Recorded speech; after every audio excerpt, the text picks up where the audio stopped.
ಯಾರು ಸಹ ತಪ್ಪು ಮಾಡಿದಂಥ ವ್ಯಕ್ತಿಗಳು ಯಾರಾಗಿರ್ಬೋದು, ಅವನೆಂಥ ದೊಡ್ಡ ಮನುಷ್ಯನಾಗಿರಲಿ, ಕೋರ್ಟಿಗೆ ಬಂದಾಗ ಆ ವ್ಯಕ್ತಿಗೆ ಶಿಕ್ಷೆ ಕೊಡ್ತಕ್ಕಂಥದ್ದಕ್ಕೆ ಪೊಲೀಸ್ನವರು ಸಂಪೂರ್ಣವಾಗಿ ಸಹಕಾರವನ್ನು ಕೋರ್ಟ್ ಕೊಡಬೇಕಾಗತ್ತೆ ಅಂತೇಳಿ ನನ್ನ ಒಂದು ಪೊಲೀಸ್ನವರಿಗೆ ಅಡ್ವೈಸು. ಚಿಕ್ಕ ಮಕ್ಕಳ ಮೇಲೆ ಅತ್ಯಾಚಾರಗೊಳಗಾಗಿ ಆ ಮಕ್ಕಳುಗಳಿಗೆ ಸಾವು ನೋವು ಕಾರಣ ಆಯ್ತಾರೋ ಅಂಥ ಆರೋಪಿಗಳಿಗೆ, ಅಪರಾಧಿಗಳಿಗೆ ಈಗ ನಮ್ಮ BNS ಆಕ್ಟ್ ಪ್ರಕಾರವಾಗಿ ಅವ್ನು ಲೈಫ್ ಟೈಮ್ ಅಲ್ಲೇ ಕೊಳೆಯೋದೆ. ಅವನು ನನ್ನ ಪ್ರಕಾರವಾಗಿ ಇಂಥ ಕೇಸ್ಗಳಿಗೆ ಇನ್ನು ಯಾವುದೇ ಕರುಣೆ ತೋರಿಸಬಾರ್ದು ಮತ್ತು ನಿರ್ದಾಕ್ಷಿಣ್ಯ ಕ್ರಮ ತಗೋಬೇಕು ಮತ್ತು ಡೆತ್ ಸೆಂಟೆನ್ಸ್ ಕೊಡಬೇಕು ಅವರಿಗೆ.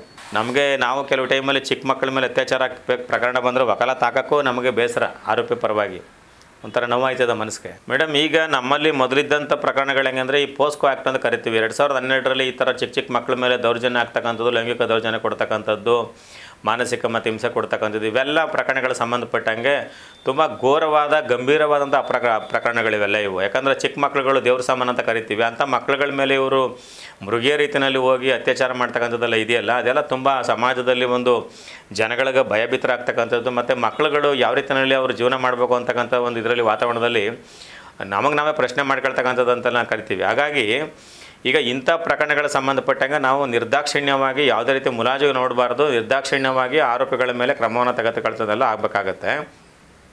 ಯಾಕೆಂದರೆ ಈಗ ಚಿಕ್ಕ ಮಕ್ಕಳ ಮೇಲೆ ಅತ್ಯಾಚಾರ ಮಾಡ್ತಕ್ಕಂಥ ಪ್ರಕರಣಗಳಲ್ಲಿ ಮೊದಲು ನಾನು ನೋಡೋದ ಮಟ್ಟಿಗೆ 2012ಗಿಂತ ಹಿಂದೆ ಮಾಮೂಲಿ ಕಾಮನ್ ಆಗಿರ್ತಕ್ಕಂಥ ರೇಪ್ ಕೇಸ್ಗಳ ಸೆಕ್ಷನ್ಗಳನ್ನೇ ಹಾಕ್ಬಿಡ್ತಿದ್ರು. ಈಗೇನಾಯಿತು, ಮಕ್ಕಳ ಮೇಲೆ ವಿಶೇಷವಾಗಿ ಮಕ್ಕಳ ಮೇಲೆ ಮಾಡಿದಾಗ ಆಗ ಒಂದು ಸ್ಪೆಷಲ್ ಆ್ಯಕ್ಟ್ನ ತಂದರು. ಇಡೀ ನಮ್ಮ ಮೈಸೂರು, ಫಾರ್ ಎಕ್ಸಾಂಪಲ್ ಮೈಸೂರು ಡಿಸ್ಟಿಕ್ಗೆ ಸ್ಪೆಷಲ್ ಕೋರ್ಟು ಒಂದೇ ಕೋರ್ಟ್ ಬರ್ತದೆ. ಆ ಥರ special court, fast track court ಅಂತ ಕರಿತೀವಿ ನಾವು, ಅದನ್ನು ಬೇಗ ಇತ್ಯರ್ಥಪಡಿಸೋಕ್ಕೋಸ್ಕರವಾಗಿ. ಅಂದರೆ ಯಾವ ಚಿಕ್ಕ ಮಕ್ಕಳ ಮೇಲೆ ಅತ್ಯಾಚಾರಗೊಳಗಾಗಿ ಆ ಮಕ್ಕಳುಗಳಿಗೆ ಸಾವು ನೋವು ಕಾರಣ ಆಯ್ತಾರೋ ಅಂಥ ಆರೋಪಿಗಳಿಗೆ, ಅಪರಾಧಿಗಳಿಗೆ ಲೈಫ್ ಟೈಮ್ ಅಂತಂದರೆ ಈಗ ನಮ್ಮ BNS ಆಕ್ಟ್ ಪ್ರಕಾರವಾಗಿ ಅವ್ನು ಲೈಫ್ ಟೈಮ್ ಅಲ್ಲೇ ಕೊಳೆಯೋದೆ. ಅವನು ನನ್ನ ಪ್ರಕಾರವಾಗಿ ಇಂಥ ಕೇಸ್ಗಳಿಗೆ ಇನ್ನು ಯಾವುದೇ ಕರುಣೆ ತೋರಿಸಬಾರ್ದು ಮತ್ತು ನಿರ್ದಾಕ್ಷಿಣ್ಯ ಕ್ರಮ ತಗೋಬೇಕು ಮತ್ತು ಡೆತ್ ಸೆಂಟೆನ್ಸ್ ಕೊಡಬೇಕು ಅವರಿಗೆ. ಏನು ಹೆಂಗೆ ಕೊಡ್ತಾರೋ ಆ ಡೆತ್ ಸೆಂಟೆನ್ಸು ಜಾರಿ ಆಗ್ತಕ್ಕಂಥದ್ದೆಲ್ಲ ಬರಬೇಕಾಗತ್ತಮ್ಮ. ಜೊತೆಗೆ ಅದ್ರ ಜೊತೆ ಕಾನೂನು ಪ್ರಕ್ರಿಯೆ ಒಂದು ಕಡೆ ಬಿಡಿ, ಜೊತೆಗೆ ನಾವು ಸಹ ಈ ಒಂದು ಸಮಾಜದ ಪ್ರಜ್ಞಾವಂತ ನಾಗರಿಕರುಗಳಾಗಿ ನಾವು ಒಬ್ಬ ಮಕ್ಕಳುಗಳಿಗೆ ತಮ್ಮನಾಗೋ ಅಣ್ಣನಾಗೋ ಬಂಧು ಬಳಗ ಆಗಿ ಈ ರೀತಿ ನಾವು ನಮ್ಮ ಮಕ್ಕಳ ಥರ ನಾವು ನೋಡಿ ಮಾಡಬೇಕು, ಮಕ್ಕಳು ಬೆಳವಣಿಗೆ ಆಗಬೇಕು ನಮ್ಮ ಕಣ್ಣು ಮುಂದೆ ಅಂತ ಒಂದು ನಮ್ಮ ಮನಸ್ಸಲ್ಲಿ ಪರಿವರ್ತನೆಗಳಾದರೆ ಇವೆಲ್ಲ ಅಪರಾಧಗಳು ಕಡಿಮೆ ಆಗುತ್ತೆ. ಈಗ ನಮ್ಮ ಮನಸ್ಸಲ್ಲಿ ಪರಿವರ್ತನೆಗಳಾಗ್ದೇ ಯಾವುದೇ ಕಾನೂನು ಪ್ರಕ್ರಿಯೆಗಳು ಏನೇ ಮಾಡ್ಕೊಂಡ್ರೂ ಸಹ ಕಡಿಮೆ ಆಗ್ತಕ್ಕಂಥದ್ದೆಲ್ಲ ಆಗಲ್ಲ. ಸಮಾಜದಲ್ಲಿ ನಾನು ಹಿಂಗಿರಬೇಕು, ನಾನು ಹಿಂಗೆ ಜೀವನ ಮಾಡಬೇಕು, ನಾನು ಸಹ ಒಬ್ಬ ಸಮಾಜಮುಖಿಯಾಗಿ ಬದುಕಬೇಕು ಅಂತ ಮನೋಭಾವನೆ ಅವನಿಗೆ ಬರಬೇಕು. ಆಗ ಏನಾಗ್ತದೆ, ಎಲ್ಲ ನನ್ನ ಮಕ್ಕಳು, ನನ್ನ ಮೊಮ್ಮಕ್ಕಳು, ನಮಗೆ ನಮ್ಮ ಕುಟುಂಬದ ಮಕ್ಕಳುಗಳು, ಈ ಥರ ಮನೋಭಾವನೆ ಬಂದಾಗ ಈ ಥರದ ಸಂಕುಚಿತ ಮನೋಭಾವನೆ ಬಿಡಬೇಕು ಅವನು. ಆಗ ಏನಾಗ್ತದೆ, ಎಲ್ಲರೂ ಸಹ ಒಂದು ಒಳ್ಳೆ ರೀತಿಯಲ್ಲಿ ಸಮಾಜದ ಜೊತೆ ಒಡನಾಟ ಇಟ್ಕೊಂಡು ಒಳ್ಳೆ ರೀತಿ ಬದುಕೊಂಡು ಹೋಗ್ತಕ್ಕಂಥದ್ದೆಲ್ಲ ಆಗುತ್ತೆ. ಹಾಗಾಗಿ ನನ್ನ ಪ್ರಕಾರವಾಗಿ ಈ ಒಂದು ಪೋಸ್ಕೋ ಮ್ಯಾಟ್ರ್ಗಳೇನು ಬರ್ತದೆ ಅವ್ರಿಗೆ ನಿರ್ದಾಕ್ಷಿಣ್ಯವಾಗಿ ಯಾವುದೇ ರೀತಿಯಲ್ಲಿ ಪೊಲೀಸ್ನವ್ರು ಏನು ಮಾಡ್ತಾರೆ ಅಂದರೆ ಕೆಲವೊಂದು ಪ್ರಕರಣಗಳಲ್ಲಿ ಪೊಲೀಸ್ನವರು ಮೊದಲು FIR ಆಗ್ತಕ್ಕಂಥದ್ದಲ್ಲ. ನಾನು ಹಲವಾರು ಕೇಸ್ ನಡೆಸಿದ್ದೀನಿ. FIR ಹಾಕ್ಬಿಟ್ರೆ ಕೇಸ್ ಮುಗ್ದೋಗ್ಬಿಡಲಿಲ್ಲ, ಚಾರ್ಜ್ ಶೀಟ್ ಹಾಕ್ಬಿಟ್ರೆ ಕೇಸ್ ಮುಗ್ದೋಗ್ಬಿಡಲಿಲ್ಲ. ಆ ಒಂದು ಚಾರ್ಜ್ ಶೀಟ್ನಲ್ಲಿ ಇರ್ತಕ್ಕಂಥ ಸಾಕ್ಷಿಗಳೇನು ಬರ್ತಾರೆ ಆ ಸಾಕ್ಷಿಗಳನ್ನು ಪೂರ್ಣ ಪ್ರಮಾಣದಲ್ಲಿ ಪೊಲೀಸ್ನವ್ರ ರೆಸ್ಪಾನ್ಸಿಬಿಲಿಟಿ, ಆ ಕೇಸು ಅವರು ಚಾರ್ಜ್ ಶೀಟ್ನ ಸಬ್ಮಿಟ್ ಮಾಡಿದ್ಮೇಲೆ ಆ ವ್ಯಕ್ತಿಗೆ ಸಂಬಂಧಪಟ್ಟ ವ್ಯಕ್ತಿ ನಿಜವಾಗ್ಲೂ ಸಹ ಒಂದು ಇನ್ವಾಲ್ವ್ಮೆಂಟ್ ಇದೆ, ಆ ಮಗು ಆ ಒಂದು ಅತ್ಯಾಚಾರ ಪ್ರಕರಣಗಳಲ್ಲಿ ಇನ್ವಾಲ್ವ್ಮೆಂಟ್ ಇದೆ ಅಂತ ಕಂಡು ಬಂದರೆ ಅವರು ಆ ಕೇಸು ಮುಗಿಯೋ ತನಕನೂ ಸಹ ತುಂಬ ಸೂಕ್ಷ್ಮತೆಯಿಂದ ಅಬ್ಸರ್ವೇಷನ್ ಮಾಡಬೇಕು. ಸಾಕ್ಷಿಗಳನ್ನು, ಪ್ರತಿಯೊಬ್ಬ ಸಾಕ್ಷಿಗಳನ್ನು ಸಹ ಕರ್ಕೊಬರ್ತಕ್ಕಂಥದ್ದು ಮಾಡಬೇಕು. ಅವರಿಗೆಲ್ಲ ಪ್ರಿಪ್ರೇಷನ್ ಮಾಡಬೇಕು. ಪ್ರಿಪ್ರೇಷನ್ ಮಾಡಿ ಅವ್ರಿಗೆ ಶಿಕ್ಷೆ ಆಗ್ತಕ್ಕಂಥದ್ದಕ್ಕೆ ಏನೇನು ಬೇಕು ಎಲ್ಲ ವ್ಯವಸ್ಥೆಗಳನ್ನು ಕೋರ್ಟಲ್ಲಿ ಮಾಡಬೇಕಾಗುತ್ತೆ. ಈಗ ಹಲವಾರು ಪ್ರಕರಣಗಳಲ್ಲಿ ನನ್ನ ಪ್ರಕಾರವಾಗಿ 100 ಕ್ರಿಮಿನಲ್ ಪ್ರಕರಣಗಳ ದಾಖಲಾದರೆ ಇವತ್ತೆಲ್ಲ ಶಿಕ್ಷೆ ಆಗ್ತಕ್ಕಂಥದ್ದು ಒಂದು 25-30% ಅಷ್ಟೇ. ಇನ್ನು 70% ಕೇಸ್ಗಳಲ್ಲಿ ಹೋಗ್ತಾ ಇದೆ. ಏನಕ್ಕೆ ಹೋಗ್ತಿದೆ ಕೇಸ್ಗಳಂತಂದರೆ ಪೊಲೀಸ್ನವರು ಕೊಡ್ತಕ್ಕಂಥ ಸಾಕ್ಷ್ಯಾಧಾರಗಳು ಕೊರತೆ. ಕೋರ್ಟಲ್ಲಿ ಏನು ಕೇಳ್ತಂದರೆ ಕೋರ್ಟಲ್ಲಿ ಸಾಕ್ಷಿ ಕೇಳ್ತದೆ, ವಿಚಾರಣೆ ಮಾಡೋ ಟೈಮಲ್ಲಿ ವಿಟ್ನೆಸ್ಗಳ ಕೊಡಪ್ಪ ಅಂತ ಕೇಳ್ತದೆ, ದಾಖಲೆಗಳು ಕೇಳ್ತದೆ, ಡಾಕ್ಯುಮೆಂಟ್ಸು ಸಾಕ್ಷಿ ಕೊಡದೇ ಹೋದಾಗ ನಾವು ಆಟೋಮೆಟಿಕಾಗಿ ಕೋರ್ಟ್ ತೀರ್ಮಾನ ಬರೋದಕ್ಕೆ ಕಷ್ಟ ಆಗ್ತದಲ್ಲ. ಹಾಗಾಗಿ ಈ ರೀತಿಯಾದಂತಹ ಗಂಭೀರವಾದಂಥ ಅಪರಾಧಗಳಲ್ಲೂ ಸಹ ಅಪರಾಧಿಗಳು ತಪ್ಪಿಸ್ಕೊಳ್ತಕ್ಕಂಥದ್ದೆಲ್ಲ ಆಗ್ತಾಯಿದೆ. ನಮ್ಮಲ್ಲಿ ನಮ್ಮ ದೇಶದ ಕಾನೂನು ಪ್ರಕಾರವಾಗಿ ನಮ್ಮಲ್ಲಿ ಸಂವಿಧಾನ ಏನು ಹೇಳುತ್ತೆ ಅಂದರೆ 100 ಜನ ಅಪರಾಧಿಗಳಿಗೆ ಶಿಕ್ಷೆ ಆಗದಿದ್ರೂ ಪರವಾಗಿಲ್ಲ, ಒಬ್ಬ ನಿರಪರಾಧಿಗೆ ಶಿಕ್ಷೆ ಆಗಬಾರ್ದು ಅಂತ. ಹಾಗಾಗಿ ಯಾರು ಸಹ ತಪ್ಪು ಮಾಡಿದಂಥ ವ್ಯಕ್ತಿಗಳು ಯಾರಾಗಿರ್ಬೋದು, ಅವನೆಂಥ ದೊಡ್ಡ ಮನುಷ್ಯನಾಗಿರಲಿ, ಕೋರ್ಟಿಗೆ ಬಂದಾಗ ಆ ವ್ಯಕ್ತಿಗೆ ಶಿಕ್ಷೆ ಕೊಡ್ತಕ್ಕಂಥದ್ದಕ್ಕೆ ಪೊಲೀಸ್ನವರು ಸಂಪೂರ್ಣವಾಗಿ ಸಹಕಾರವನ್ನು ಕೋರ್ಟ್ ಕೊಡಬೇಕಾಗತ್ತೆ ಅಂತೇಳಿ ನನ್ನ ಒಂದು ಪೊಲೀಸ್ನವರಿಗೆ ಅಡ್ವೈಸು.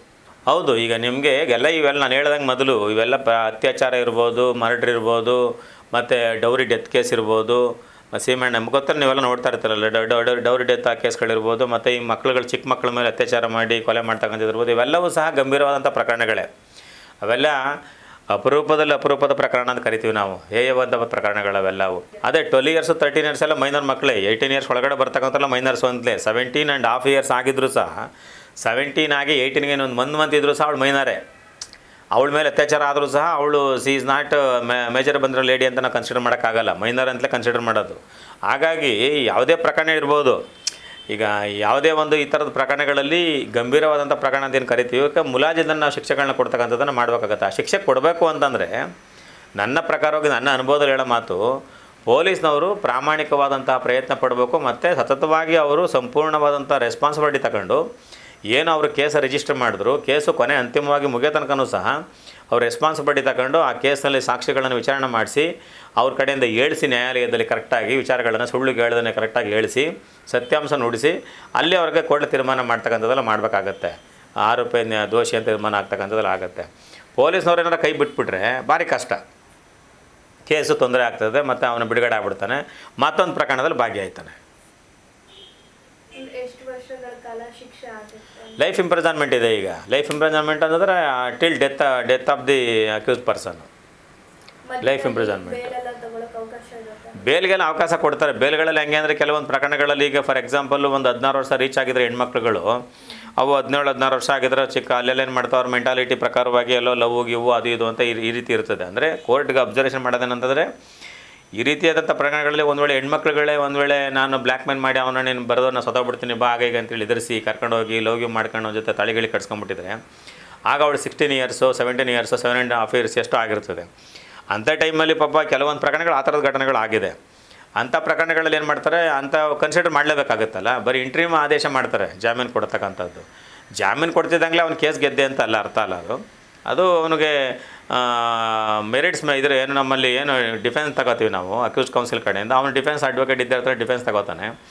ಪ್ರಾಸಿಕ್ಯೂಷನ್ ಎವಿಡೆನ್ಸ್ ಮಾಡೋದು ಪ್ರಾಸಿಕ್ಯೂಷನ್ ಮಾಡೇ ಮಾಡ್ತಾರೆ. ಅವ್ರೇನಾರು ಪ್ರೂವ್ ಮಾಡಿದ್ರೆ ಖಂಡಿತವಾಗ್ಲೂ ಸಹ ಅಪರಾಧಿ ಅಂತ ಪ್ರೂವ್ ಮಾಡೋದು ಸಾಬೀತಾದರೆ ಜೈಲಿಗೆ ಹೋಗ್ತಕ್ಕಂಥದ್ದು ಆಗುತ್ತೆ. ಆ ಮಗುಗೆ ಮಾನಸಿಕ ಹಿಂಸೆ ಕೊಟ್ಟು ತೊಂದರೆ ಕೊಟ್ಟಿದ್ದಾಗ ಅದು ಗಂಭೀರವಾದಂಥ ಪ್ರಕರಣನೇ. ಹಾಗಾಗಿ ಅಂಥ ಪ್ರಕರಣಗಳಲ್ಲಿ ಕೆಲವು ಟೈಮಲ್ಲಿ ನ್ಯಾಯಾಲಯದಲ್ಲಿ ಜಾಮೀನು ಕೊಡುವಂಥದ್ದನ್ನು ನಂತರ ನೋಡಿ ಫ್ಯಾಕ್ಟ್ಸ್ ಆಫ್ ದಿ ಕೇಸನ್ನು ಅಬ್ಸರ್ವೇಷನ್ ಮಾಡಿ ಏನು ಹೌದಾ ಈ ಒಂದು ಮಗು ಹೇಳ್ತಕ್ಕಂಥ ಸತ್ಯನ, ಯಾಕಂದ್ರೆ ಚಿಕ್ಕ ಮಕ್ಳುಗಳು ಅಷ್ಟು ಸುಲಭ ಸುಳ್ಳು ಹೇಳಲ್ಲ, 12-13 ವರ್ಷದ ಮಕ್ಕಳು ಸುಳ್ಳು ಹೇಳಲ್ಲ, ಸತ್ಯನ ಅಂತೇಳಿ ನೋಡಿ ಅದನ್ನು ಪೂರಪೂರ ಅವಲೋಕಿಸಿ ಅದನ್ನು ಇವ್ರ ಮೇಲೆ ಜಾಮೀನು ಕೊಡ್ದಂಗೆ ಮಾಡಿದ್ರೆ ಅವ್ನು ಬುದ್ಧಿ ಕಲಿತಾನೆ.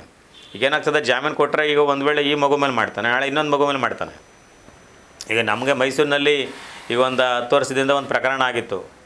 ಅದು ಇಲ್ಲಿ ನಮ್ಮ ಕೋಟೆಗುಂಡಿ ಅಂತ ಜೈಪುರ ಲಿಮಿಟ್ಸ್ ಬರ್ತದೆ, ಕೋಟೆಗುಂಡಿ ಅಂತೇಳಿ ಮಗುನ ಒಂದು ಸ್ಕೂಲ್ ಮಗುನ ಅವನು ಎಲ್ಲೋ ಒಂದು ಕಡೆ ಇರ್ತಾನೆ, ಕೂಲಿ ಕೆಲಸ ಮಾಡ್ತಕ್ಕಂಥವನು. ಸ್ಕೂಲ್ ಮಗುನ ಬರ್ತದೆ, ಮಗು ಚಾಕ್ಲೇಟ್ ಕೊಡ್ತಾನೆ, ಕರ್ಕೊಂಡು ಹೋಗ್ಬಿಟ್ಟು ಮಗುಗೆ ಸ್ಕೂಲ್ ಕಾಂಪೌಂಡ್ ಹತ್ರ ಏನು ಮಾಡ್ತಾನೆ, ಆ ಮಗು ಮೇಲೆ ಅತ್ಯಾಚಾರ ಮಾಡಿ ಆ ಮಗುನ ಕಾಲ ಹಿಡ್ಕೊಂಡು ಕಾಂಪೌಂಡ್ಗೆ ಹಿಂಗೆ ಹೊಡೆದು ಸಾಯಿಸಿರ್ತಾನೆ. ಮಗುನ ಸಾಯಿಸ್ಬಿಟ್ಟು ಪಾಪ ನೋಡಿ ಅಲ್ಲಿ ರಸ್ತೆ ಮಾಡೋದಕ್ಕೆ ಬೋರ್ಡ್ರಸ್ ಹಾಕಿರ್ತಾರೆ, ಜಲ್ಲಿಗಳನ್ನ ದಪ್ಪ ಜಲ್ಲಿಗಳನ್ನ, ಜಲ್ಲಿ ಒಳಗಡೆ ಮುಚ್ಚಿಬಿಟ್ಟಿರ್ತಾನೆ ಮಗುನ. ಆಗ ಆ ಮಗು ಪಾಪ ನಂಜನಗೂಡು ತಾಲೂಕದು ಯಾವುದೋ ಊರದು, ಅಲ್ಲಿ ಅಜ್ಜಿ ಮನೆಗೆ ಬಂದು ಇರ್ತದೆ ಸ್ಕೂಲ್ ರಜಾ ಅಂದ್ಬಿಟ್ಟು. ಆಗ ಇವನೇ ನಾಟಕ ಆಡ್ತಾ ಶುರು ಮಾಡ್ತಾನೆ, ನಮ್ಮ ಇದು ಹುಡ್ಕಕ್ಕೆ ಟ್ರೈ ಮಾಡ್ತಾನೆ. ಇವನೇ ನಂಜುಂಡ ಅಂತೇಳಿ ಅವನ ಹೆಸರು. ಟ್ರೈ ಮಾಡಿದಾಗ ಮಗು ಟ್ರೇಸ್ ಔಟ್ ಆಗೋಲ್ಲ. ಕೊನೆಯಲ್ಲಿ ಏನೋ ಅನುಮಾನ ಬಂದು ಆಗ ಯಾರೋ ಈ ಹುಡುಗನ ಜೊತೆ ಹೋಯ್ತಾ ಇತ್ತು, ಹುಡುಗನ ಮಗು ಕರ್ಕೊಂಡು ಹೋಯ್ತಿದ್ದ ಅಂತೇಳಿ ಯಾರು ಹೇಳಿದಾಗ ಅಜ್ಜಿ ಹೇಳಿದಾಗ ಆಗ ಡೌಟ್ಫುಲ್ ಕೇಳ್ತಾರೆ, ವಿಚಾರಣೆ ಮಾಡ್ತಾರೆ, ಪೊಲೀಸರೆಲ್ಲ ಬಂದು ಬಾಯಿ ಬಿಡಿಸ್ತಾರೆ. ಆಮೇಲೆ ಗೊತ್ತಾಗುತ್ತೆ. ಅದು ಕೇಸಲ್ಲಿ ನಾನು ನೋಡಿದ ಮಟ್ಟಿಗೆ ಅದೊಂದೇ ಕೇಸಲ್ಲಿ ಡೆತ್ ಸೆಂಟೆನ್ಸ್ ಆಗಿದ್ದು ಮೈಸೂರು ಕೋರ್ಟಲ್ಲಿ. ಅವನಿಗೆ ಡೆತ್ ಸೆಂಟೆನ್ಸ್ ಕೊಟ್ಟಿದ್ದು ಇನ್ನೂ ಅದು ಜಾರಿ ಆಗಿಲ್ಲ. ಹಾಗಾಗಿ ಈ ಥರದ ಪ್ರಕರಣಗಳು ಇರ್ತವೆ. ನಾವು ಕೆಲವು ಟೈಮಲ್ಲಿ ಚಿಕ್ಕ ಮಕ್ಕಳ ಮೇಲೆ ಅತ್ಯಾಚಾರ ಪ್ರಕರಣ ಬಂದರೆ ವಕಾಲತ್ ಹಾಕೋಕ್ಕೂ ನಮಗೆ ಬೇಸರ, ಆರೋಪಿ ಪರವಾಗಿ ಒಂಥರ ನೋವಾಯ್ತದ ಮನಸ್ಸಿಗೆ. ಅದನ್ನು ಮನಸ್ಥಿತಿಗಳನ್ನು ನಾವು ಯಾರು ಅಂದರೆ ಆರೋಪಿ ಸ್ಥಾನದಲ್ಲಿ ಇರ್ತಕ್ಕಂಥ ವ್ಯಕ್ತಿಗಳಿರ್ತಾರೆ, ಅವರುಗಳು ಮನಸ್ಥಿತಿಗಳು ತಿದ್ಕೋಬೇಕು, ಮನಸ್ಥಿತಿಗಳು ಬದಲಾವಣೆ ಆಗಬೇಕು, ಆ ರೀತಿ ಇರಬೇಕಾಗತ್ತೆ.